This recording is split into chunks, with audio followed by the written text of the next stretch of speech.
তাদেরও রাজনীতি করবার অধিকার আছে। এইটা যে আমরা মেনে নিলাম, আমরা অন্যায় করলাম, তাই তো? জিজ্ঞেস করছি সুজন চক্রবর্তী এবং সৃজন ভট্টাচার্যকে, আজকে আপনারা জানেন না যে ইউনিভার্সিটি মেনে নিয়েছে যে ইউনিভার্সিটির অন্তর্ভুক্ত কোনো ইউনিয়ন থাকতে পারবে না। কোথায় কাগজটা, কোথায়? কোনো ইউনিয়ন নেই।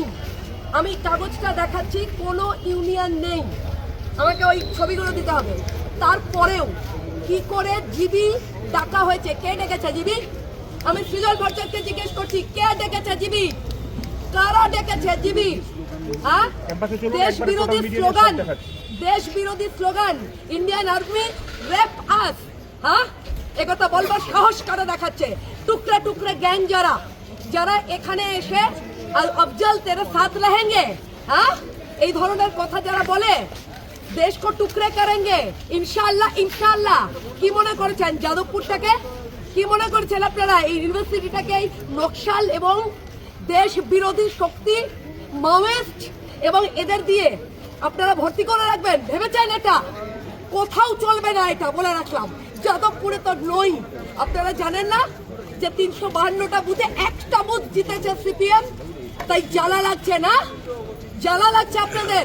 বাচ্চা বাচ্চা ছেলেগুলোকে ছোট লোক বলছে, মিডল ক্লাস বলছে। বাহ সৃজন, বাহ বাহ, লজ্জা লজ্জা লজ্জা সৃজন।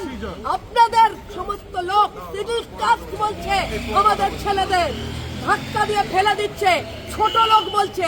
এইটা আপনাদের শিক্ষা, আপনাদের সংস্কৃতি। হ্যাঁ, ভিসি কোথায়? প্রশ্ন করছি, ভিসি এখনো আসেনি কেন?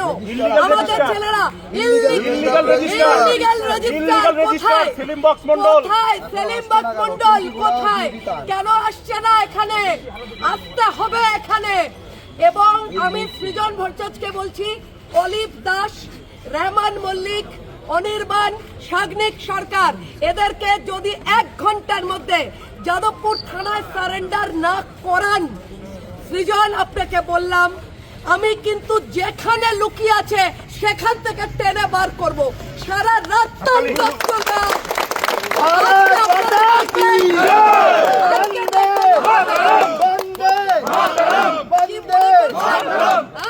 কি মনে করেছেন ভালো?